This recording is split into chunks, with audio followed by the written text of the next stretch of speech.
Hello, my name is Tim Fountain, and together with my colleague Darren McCarthy, we've put together a really exciting webinar on testing for coexistence in crowded and contested RF environments. So our agenda today is we're going to look at coexistence in contested, congested, cooperative, and cognitive RF environments. We're going to have a look at some examples of coexistence and some challenges, and then we'll finish with some technologies and techniques for testing for coexistence. So what are we talking about when we talk about coexistence in the RF spectrum? Our real challenge is, as the demand for RF spectrum access increases, we're moving from a fixed spectrum allocation model to reallocating, sharing, and dynamically allocating spectrum. Most of the time, this is a cooperative activity, meaning that both parties are cooperating on sharing the spectrum, but sometimes in a congested environment, there may be actors who are attempting to jam or block communications. Congestion happens when multiple users or devices are trying to access the same portion of the spectrum. Cognitive artificial intelligence and machine learning algorithms can be used to implement strategies for spectrum sharing, and we'll give some examples of that a little later on. One of the keys to efficient use of the spectrum is realistic over-the-air testing of functional performance of planned devices before developing rules for how the spectrum is to be shared or selling that spectrum or auctioning it. Coexistence testing is not a new problem. It's been the cornerstone of many regulatory policies over the years, including such things as the FDA 2006 for medical devices, FCC Class A, B, and C for EMI and EMC, MIL 461 and 464 for military applications, Tempest for classified systems, some OHSA for control of RF and microwave radiation, and in the EU, the Radio Equipment Directive of 2014. Interesting enough, the EU RED mandate was the first time that receiver performance was mandated, and there's also the EU EMC Directive of 2014-30/EU. So lots of examples, but really what's changed here is there's an emerging issue of contention, congestion, and reallocation of specific portions of what have traditionally been statically allocated spectrum to newer applications. Here we see some examples of dynamic spectrum sharing standards, including DFS, or dynamic frequency selection, which is used for Wi-Fi, DAA for detect and avoid, which is used for IEEE 802.15 ultra-wideband communications, AFH, or adaptive frequency hopping. The most common standard for that is Bluetooth, DSS, or dynamic spectrum sharing, which is basically used for operations in the 4G and 5G services, and Spectrum Access System, or SAS, which is used for cloud-based automated frequency coordination for CBRS, which we'll talk about in a few slides.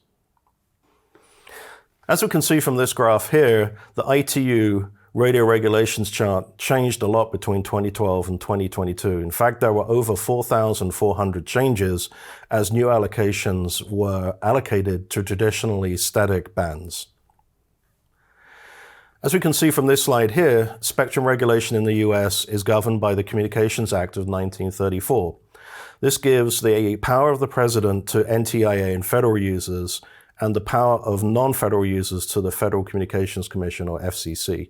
The NTIA governs federal users such as national defense, law enforcement, emergency standards, and so on. The FCC governs non-federal users. The most common of these are businesses, state and local government, entertainment, commercial, private entities. As we can see, the Interdepartmental Radio Advisory Communications, or IRAC, advises the NTIA and liaises between the FCC, but also the FCC and the NTIA coordinate very closely on sharing of spectrum. When we look at spectrum allocation by end user, we can see that the most active and valuable part of the spectrum, mainly due to propagation, is up to 3 gigahertz. The US government has about 92% of their operations below this frequency, with exclusive use of about 14% of that spectrum.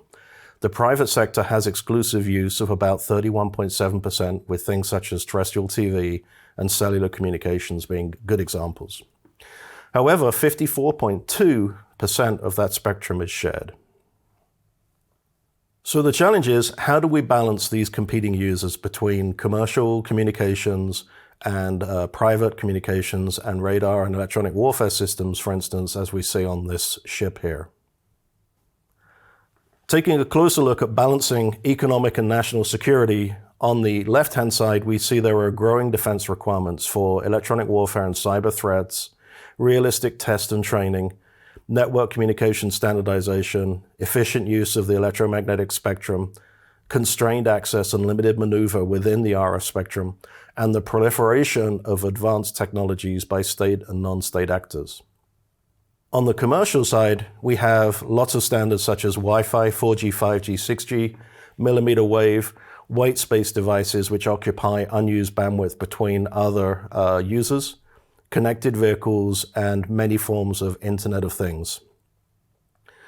However, these two competing users share a common set of issues, including information and mobility requirements, the weaponization of commercial off-the-shelf technologies, non-traditional partners and adversaries, the global proliferation of low-cost technologies, sharing opportunities, and balancing research, development, test, and evaluation investments. However, things have changed. The DoD and MOD face many challenges, including how to test, train, and exercise and operate both domestically and globally, an increasing demand for bandwidth, increasingly complex sharing environments, the democratization of technology, and military geographic barriers eroding. We also have to coordinate electromagnetic spectrum operations between US forces and partners.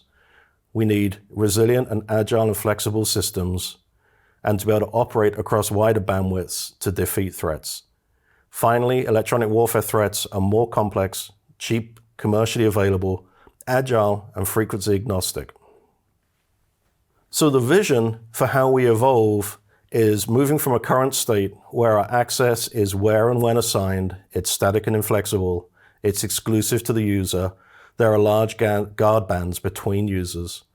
We have inefficient use of spectrum with limited availability, and the control of that is manual.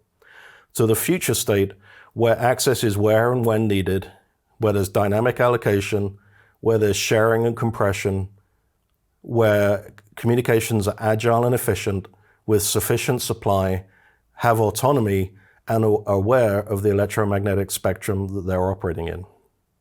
The graph in the middle here at the bottom shows how, over time, more than 500 megahertz of RF spectrum has been reallocated from traditional MOD and DoD users to more commercial applications.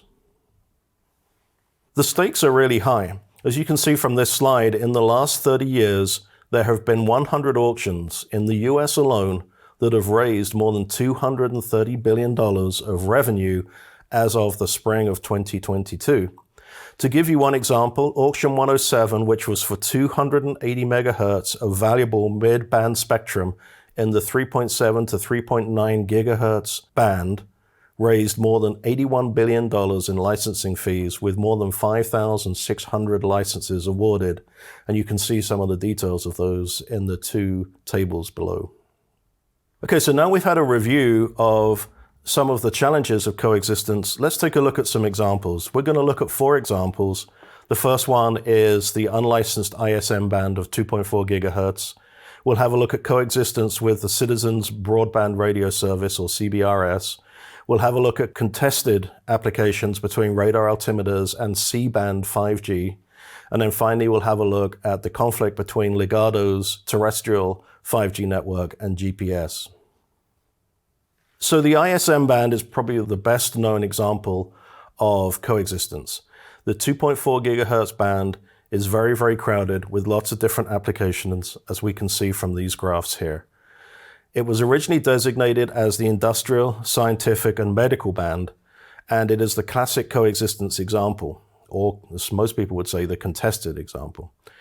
Users of this spectrum include Wi-Fi, Zigbee, Thread and Bluetooth, UAV control, wireless mice and keyboard, RFID, near-field communications, and even microwave ovens.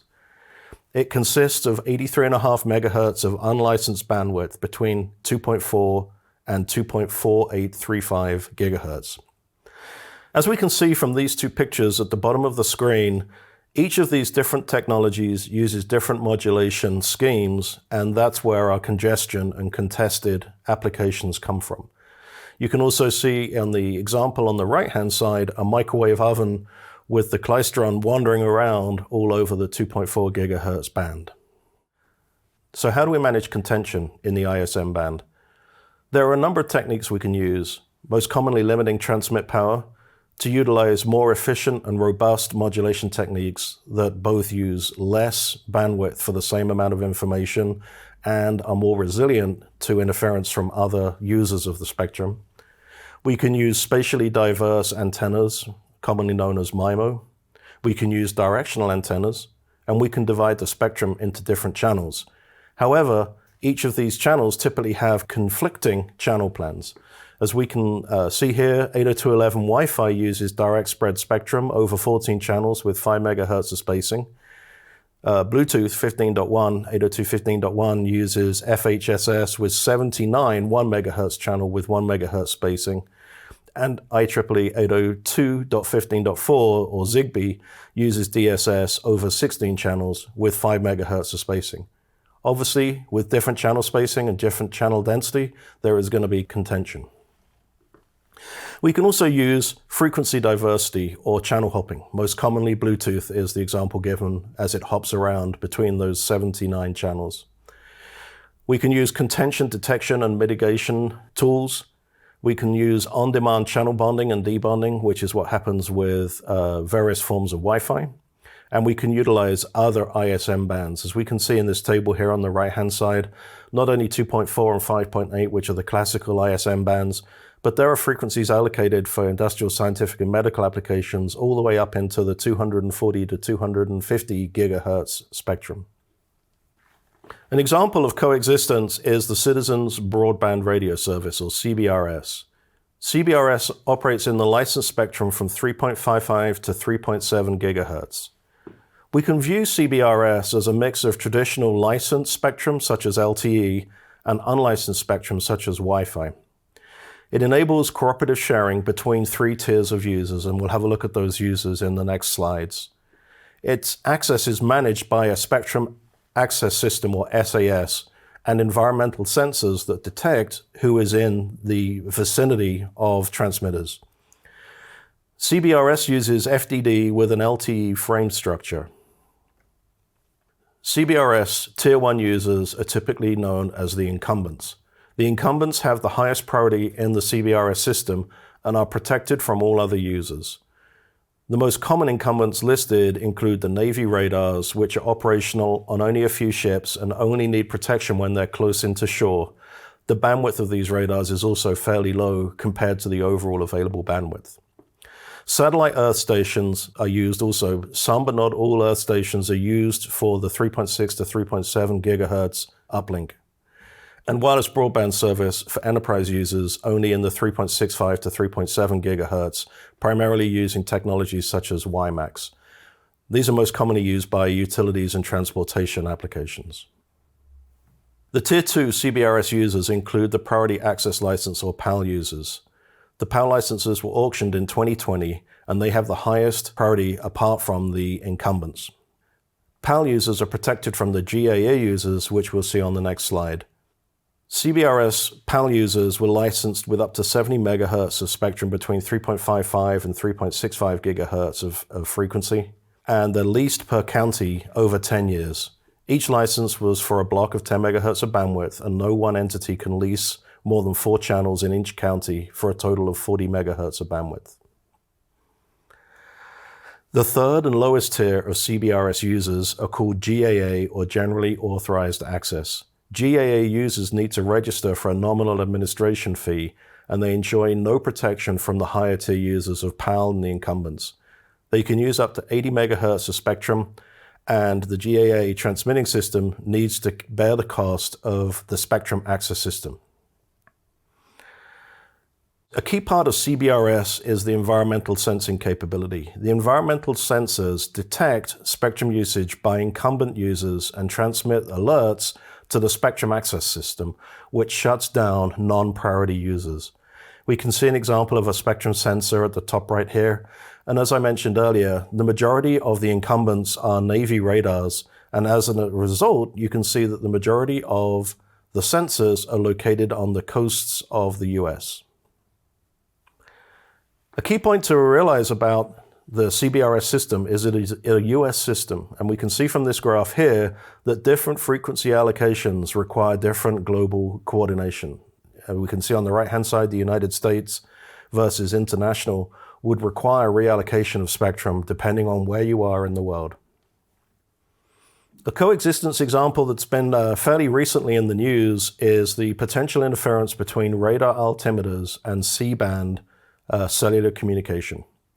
This is an example potentially where things didn't work out quite as well as intended, and where there's still a lot of research about how much interference or coexistence can exist between radar altimeters and C-band.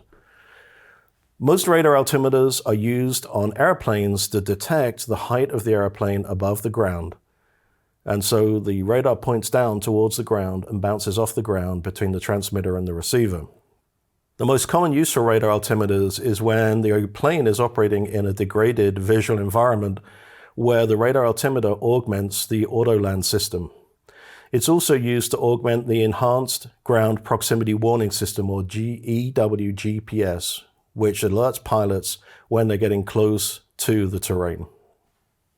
A key consideration of 5G technology as it relates to the C-band is that directivity is not a simple isotrophic model, i.e. a perfect radiating sphere. The 5G G-Node B designs in the C-band typically have 64RX and 64TX antennas, and most use some form of either hybrid or fully digital beamforming. This gives a horizontal bandwidth of 15 degrees and a vertical bandwidth of up to 6 degrees, with nominally 3¼ watts per port, or 200 watts maximum for 64 transmitters, with an IBW of 200 megahertz and an OBW of 100 megahertz. Point being that the 5G technology is very directional in a specific direction. The FCC auctioned off spectrum in the C-band from 3.7 to 3.98 gigahertz for use for terrestrial 5G LTE applications. However, radar altimeter requirements were defined originally back in 1966 under TSO-C87, which then became part of RTCS CO155 in 1974, and that was replaced by TSO-87A in 2012. There is a future working group called the RTCS SC239 who are working on an updated operating procedure that will include improved interference mitigation, but it doesn't address the approximately 11,800 transport category aircraft that are currently flying. The issue is that older RAs, or radar altimeters, had a very wide receive mask because they didn't anticipate interference from close-in adjacent channels. This allows potentially interference from 5G C-band LTE transmissions. Another key point is that none of the specifications had a requirement for receiver masks or susceptibility to interference, merely that they should interoperate. Radar altimeters were never designed or intended to work with modern RF spectrum allocations. The archaic set of standards were not up to modern telecommunication requirements with strict controls of adjacent channels. Radar altimeters are wideband and have zero requirements for rejection, and therefore are susceptible to blocking in the receiver.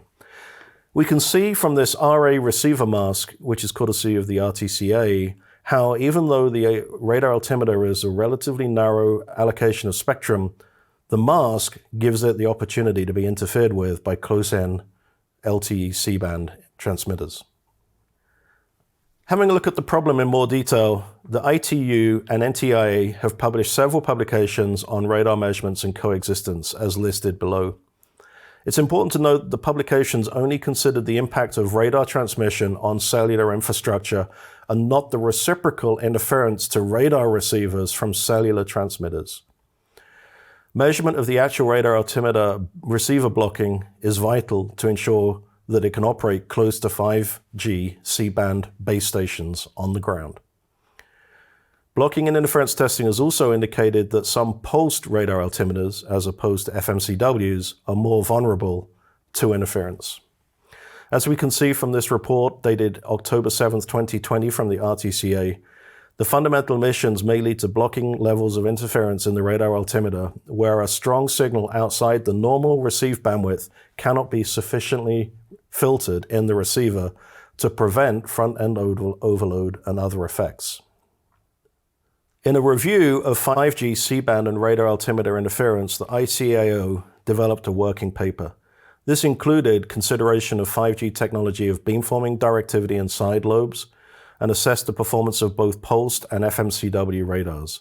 It considered different base station deployment models based on urban, dense, and rural environments, and considered both heliport and airport emergency landing facilities, which may be closer to 5G base stations. Although not all the recommendations have been fully implemented and there's still some research being done at this time, most of the solutions to the radar altimeter interference problems revolve around testing with real-world scenarios in a controlled environment, to test and develop the rules before the spectrum is sold, also to consider regional variations, for instance, between Japan's C-band and the US C-band, where there's a difference of 100 megahertz versus 200 megahertz of guard band. Retrofitting of current radar altimeters with improved rejection filters. The problem there is that still needs to be certified on a per aircraft basis. To retrofit the affected airplanes with improved, newer radar altimeters, and also to locate base stations away from airports and helipads, such as hospitals. The use of microcells with lower power, if close into active airport operations, is a key consideration. And there's a suggestion of 50 meters for macrocells and 20 meters for microcells. We can also utilize beamforming base station emissions to direct emissions away from heliports and airports. And finally, to have improved interagency coordination between the FCC and the FAA. Our next example is about GPS interference. In April of 2020, the FCC licensed spectrum between 1.526 and 1.536 for an L-band 5G terrestrial and satellite communication application. This is very close to the GNSS L1 band and sits between GNSS L1 and L2, as you can see from the picture below. GNSS is deemed as critical infrastructure and generates more than $1 billion in economic activity every day in the US alone, and interference with GPS has been documented. The problem is typically that most multiband GNSS receivers do not filter the white space between L1 and L2. There's a generally accepted 1 dB carrier to noise interference criteria, which was ignored by the FCC in favor of harmful interference criteria and performance-based metrics, which are undefined and arbitrary. However, it's interesting to note that the FCC has used the 1 dB criteria in other situations, such as the C-band satellite downlink protection from terrestrial 5G broadband in FCC 20-22. Ligado's core argument it is operating inside its licensed band, and it's the GPS receiver that is susceptible to out-of-band interference.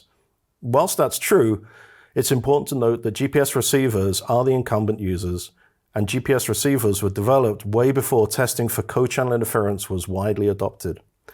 GPS receivers, as a result, and designers of the receivers assumed that there would be no adjacent high-channel power transmissions in their quiet zone between L1 and L2. The DOT, or Department of Transport, adjacent band compatibility tests clearly demonstrated widespread disruption by a 10-watt Ligado transmitter. These transmitters were located at every other block corner, and GPS users were typically between 20 and 200 meters away from the transmitter.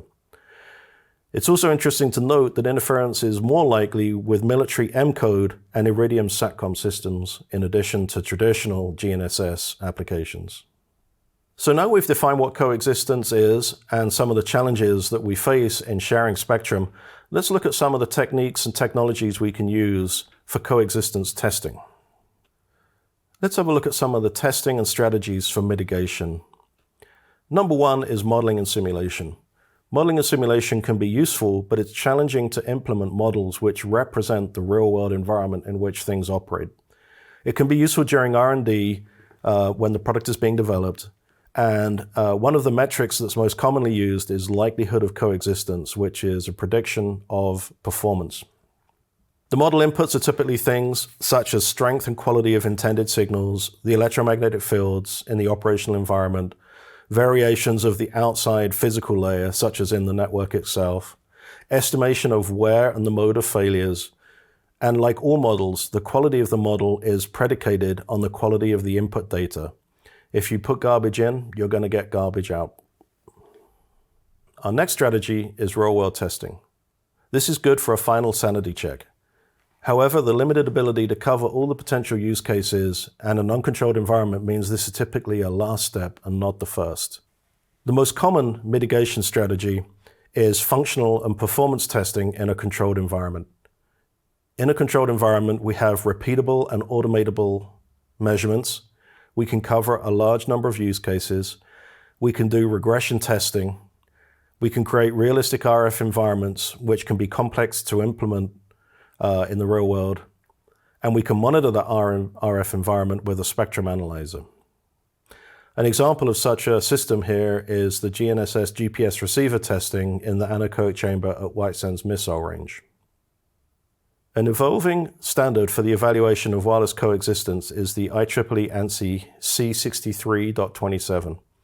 This is a standard that outlines the evaluation process and supporting test methods, including how to set up the test, the verification that the test setup is correct, the establishing of intended RF communications to the equipment under test, or EUT, the verification of the unwanted signal, the exposure of the EUT to the unintended signal, and then the evaluation of the EUT to maintain its functional wireless performance under conditions of interference. There are 4 methods outlined, including conducted, multiple chamber, radiated anechoic chamber, and radiated open environment. Controlled environmental testing utilizes over-the-air tests to create realistic RF operating conditions. Typically, this is performed in an initially pure and quiet RF environment, which is most commonly an anechoic chamber. However, some tests can be performed in an outdoor range. Especially, this would be used where you have long distances or high power testing, such as a radar. The test system needs to be able to generate any required RF signal or interference, such as LTE, Wi-Fi, DVB, X, 5G new radio, radar, fast-moving continuous wave, GNSS, etc. You want the system to have libraries of commercial signals and to be able to create those signals over long periods of time to create realistic scenarios with deterministic latency. We also want to be able to measure the device under test and automate that to enable regression testing as we update software and hardware. We want to be able to store the measured results.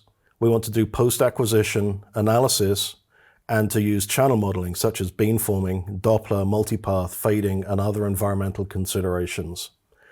Mechanical control of the antenna and test samples is also useful to change the orientation of the emitter, the interferer, and the device under test. Some key performance metrics and common measurements that are used in a controlled environment include, on the transmit side, adjacent channel leakage ratio, or ACLR, adjacent channel power ratio, or ACPR, receiver sensitivity, and error vector magnitude, or EVM. On the receive side, you're typically looking for throughput, latency, jitter, bit error rate, packet error rate, threshold of communication, device under test signal to interference ratio, or DUT-SIR, and specifically in radar, minimum detectable frequency, frequency-dependent rejection, or FDR, and on-tune rejection and off-frequency rejection. The 2 key performance measurements are blocking tests and selectivity tests.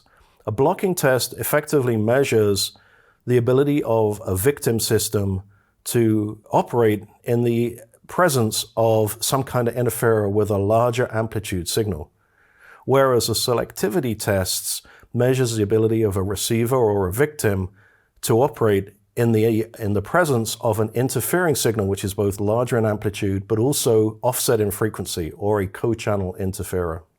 There are 2 kinds of tests that we can perform. Our first kind of test is what's called an open loop test. An example of this would include SATCOM, GNSS, or cellular devices. The DUT typically has inbuilt quality of service, or QoS metrics. We work with a fully coded signaling test, and we typically perform only RX testing. A one-box signaling tester creates an actual call with the device, if it's a cellular device, for example. Our second channel has interference signals, such as a radar, and we can see from the block diagram on the right-hand side how this all works together. Our device is in an EMC chamber or an anechoic chamber.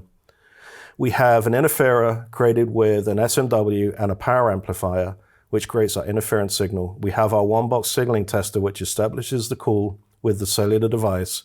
And then we have a spectral monitoring system with the FSW, which basically gives us the ability to monitor the interference and the communications as it occurs. Our next example is closed-loop testing. The examples here include radar and telemetry systems.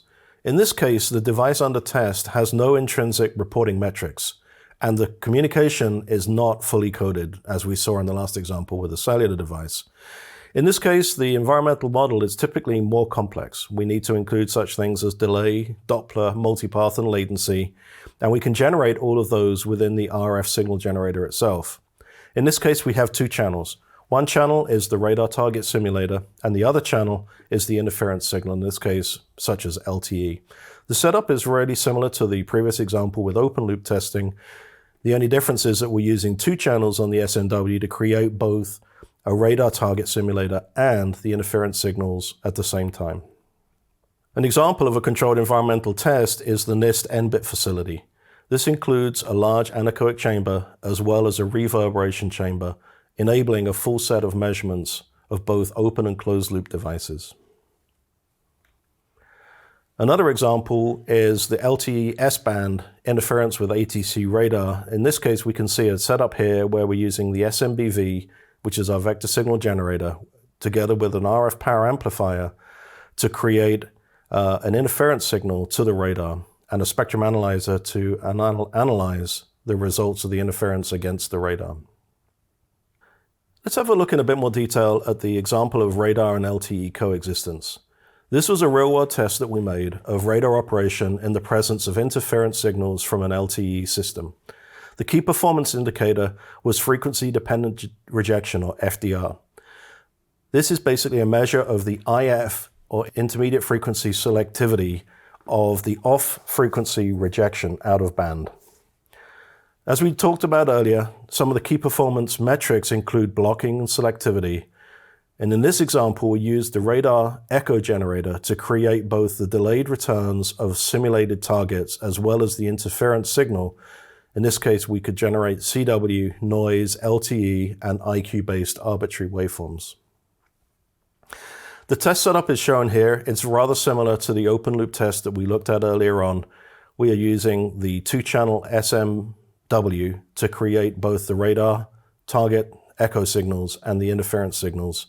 We have our radar under test, and then we're looking at the overall RF spectrum on our spectrum analyzer. One of the key things is we can look at the radar display to understand the level and the impact of the interference. And as we can see here, we did a selectivity test. So this is basically an amplitude test where we decreased our SNR, or signal to noise ratio, due to the interference of the signal. And as you can see, this results in the three target returns gradually disappearing into the noise. In example A, we have very little interference. In example B, you can see that our overall noise floor is increased. And by example C, our signal to noise ratio has decreased so much that our radar target returns have completely disappeared into the noise. The results of the radar measurements clearly show that there's a big difference between cellular base stations and radars in terms of their performance in the face of interference. A typical base station can reject a 63 dB signal at a fractional bandwidth of 0.25% at any frequency allocation that it works in. For example, at 4 GHz, this could be a 10 MHz offset. However, the selectivity of the radar is such that it has a much greater sensitivity at a much greater frequency offset. This affects the frequency allocation guard bands between the radar and the wireless service. Looking at this example in more detail and assuming the cellular base station in band 41, which is 2.495 to 2.690 GHz, and operating at 40 watts, which is 46 dBm, the cellular base station has a free space attenuation of 116 dBs or minus 116 dBs at 6 kilometers. A possible band 41 downlink signal at 2.69 GHz represents a minus 0.37% offset for a radar with a center frequency of 2.7 GHz. Knowing the FDR behavior of the victim radar, a 3% fractional bandwidth would dictate the radar should not be operated at a frequency below 2.78 GHz at a 6-kilometer distance. A key emerging technology is cognitive coexistence systems. A cognitive-based coexistence system perceives and interacts with its RF environment. The system converts the RF spectrum and associated energy into a stream of RFIQ data. Using artificial intelligence and machine learning, the system can make autonomous decisions about which parts of the spectrum are free and available for use, or which parts are being used by incumbent systems, and determines a course of action without recourse to any other system or human intervention. A cognitive system typically uses a continuous loop of situational perception, learning, reasoning, interaction, and action. The system literally learns and adapts from its interactions with the RF environment to find free spaces where other systems are not currently using the RF spectrum. An example of such a system is the DARPA Spectrum Collaboration, or SC2 Challenge. The SC2 was designed to encourage researchers to develop smart systems that collaboratively, rather than competitively, adapted in real time to fast-changing, congested spectrums. The primary goal of SC2 was to enable radios with advanced machine learning capabilities to collaboratively implement strategies to optimize the use of the spectrum in ways that weren't possible with today's intrinsically inefficient approach where we pre-allocate spectrum to exclusive use. In summary, as our spectrum becomes ever more crowded, the need for coexistence testing has never been greater. Real-world OTA testing is imperative, and closed-loop functional test of OTA with realistic scenarios is the key to creating robust systems.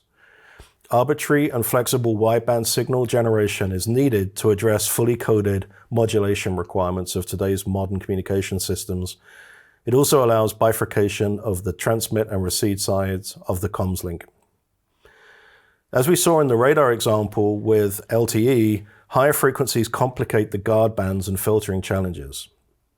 However, we're not done. There are always new challenges, such as the 3GPP TR38820, which is looking to define an FR3 spectrum in 7 to 24 gigahertz.